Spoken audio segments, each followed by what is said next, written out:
Meni doim ajramalar keladi, davolanaman, hech ham o'tib kelmaydi, nima qilsam bo'ladi?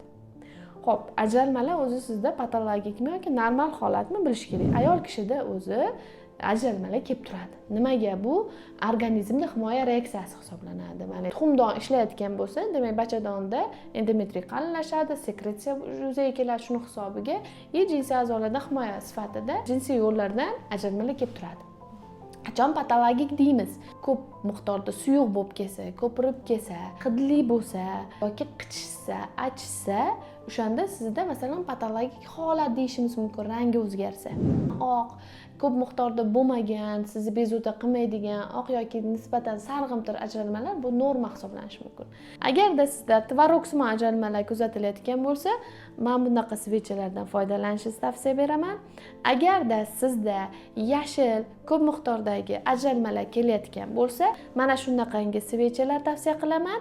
Agarda sizda hidli bo'lgan, lekin ko'p miqdorda bo'lmagan ajralmalar kuzatilayotgan bo'lsa, mana shunaqangi svechalardan foydalanishingizni tavsiya beraman.